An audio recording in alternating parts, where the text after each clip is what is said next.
اعوذ باللہ من الشیطان الرجیم بسم اللہ الرحمن الرحیم۔ اب جو دو صورتوں کا جوڑا آ رہا ہے، سورۃ الاعلیٰ اور سورۃ الغاشیہ،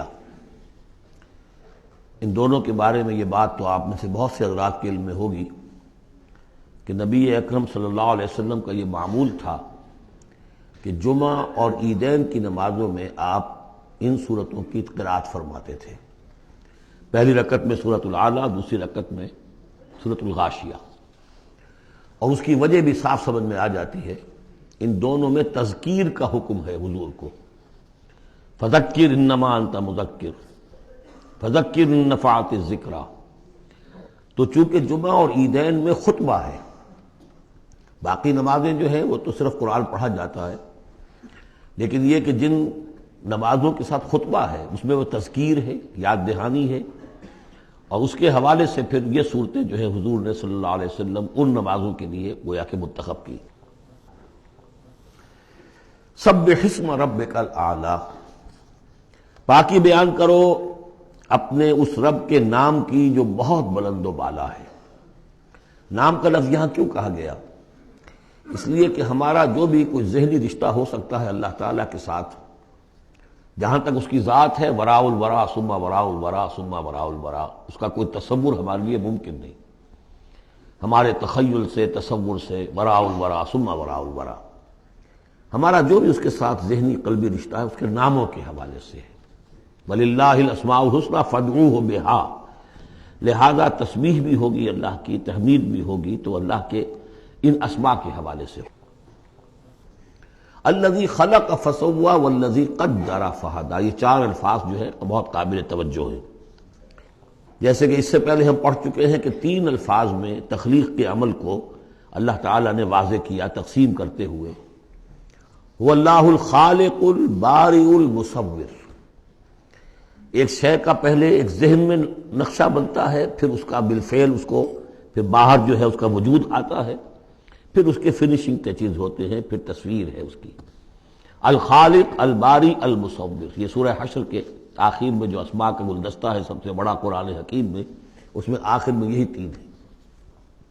یہاں چار الفاظ ہیں، خلق فسوا۔ اس کو ہم یوں سمجھ سکتے ہیں کہ ایک ہے کسی چیز کا جو اصل حیولہ ہے وہ تیار کر دیا جائے۔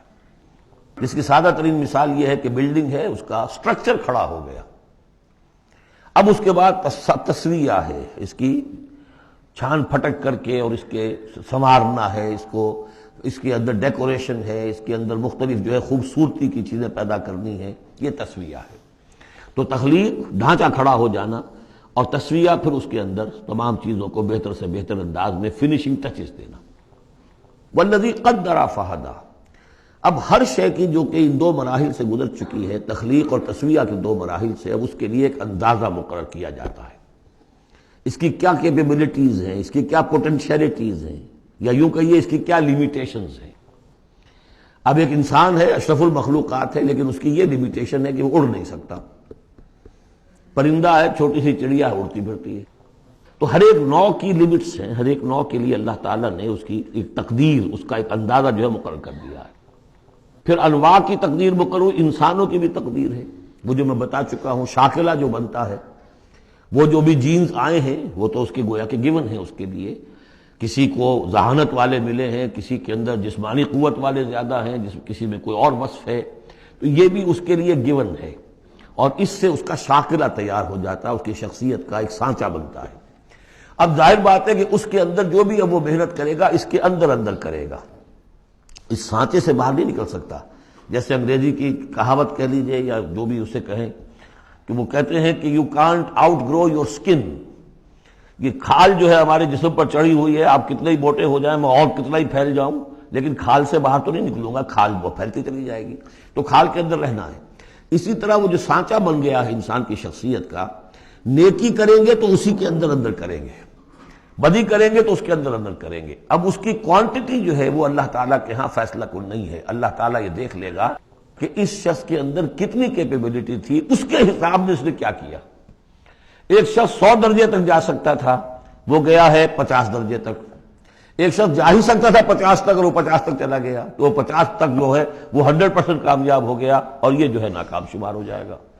تو یہی بات جو ہے میں نے وضاحت پہلے بھی کر دی تھی کہ لا یکلف اللہ نفسا الا وسعها، کسی بھی جان کو اللہ تعالیٰ مکلف نہیں ٹھہرائے گا، رسپانسبل نہیں ٹھہرائے گا مگر اس کی وسعت کے مطابق۔